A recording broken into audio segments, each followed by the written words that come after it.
नमस्कार दर्शक बंधु आपण मैंने आज तोरी सेल्ट्रे देखा पाइबे तो जिते बड़े रोहित चिकिंग पाद मड़ुंट से बड़े कामिन आसिक पहुँची जाती देखुं रोहित चिकिंग पाद मड़ार से बड़े कामिन ए सब देखिकी से चिकिंग रोहित बहुत ही जोर से ही लग जाती से बड़े कामिन जापटे चिकिंग पाखक कहते तोर साहस केमती है मो नातुणी को तोर पाद घसाई तू चेष्टा केमती कर पार्लु एमती कहीके बड़े कामिन चिकी को गाड़ी कर बड़े चिकी कामिनी को कहते जेजेमा तुम एसबू जहाँ भी देखुच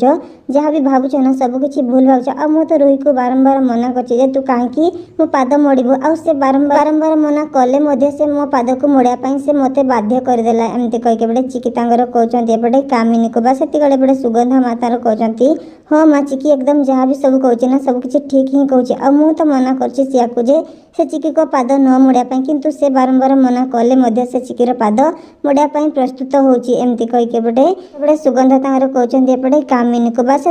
एपटे रोहित कहते हाँ आई मुझे चिकीर पाद घसापी मु निज मो पटू कही एमती कहीके बड़े रोहित कहते से बड़े राम आसिक पहुँच जाते कहते अरे सिया तुम्हें स्ट्रेंजर गर्ल पाद मोड़ी दौच आमती मो पाद भी बहुत ही जोर से पेन हो प्लीज मो पाद भी तुम टे मोड़ी दियो ना एमती कहीके बड़े राम कहते पटे रोही को बासाती कले एपटे कामिन कहते सिया तू तो चिकीर पाद बहुत ही मोड़ी देलुनी आबे रामर पाद भी टे मोड़ीदे ना एमती कहीके बड़े कामिन कहते एपटे रोही को बासाती कले बड़े रोहित मन मन चिंता करते मु कौ जगह आसिक फसीगली आबे मत कौन गोटे करने ही पड़ो ता ना मत पूरा परिवार पाद मोड़ा ही पड़ो एमती कहीके बड़े रोहित मन मन चिंता करते बड़े कामिन चली जाते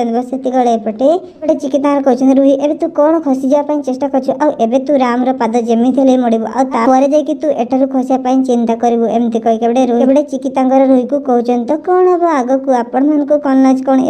एबे जसदा माँ अतीत कथा मन पड़ जदि सतरे जसदा माँ अतीत कथा मन पड़ जाए केमती लगे देखापी यही सेल्टी निश्चय कमेंट करके जनातु।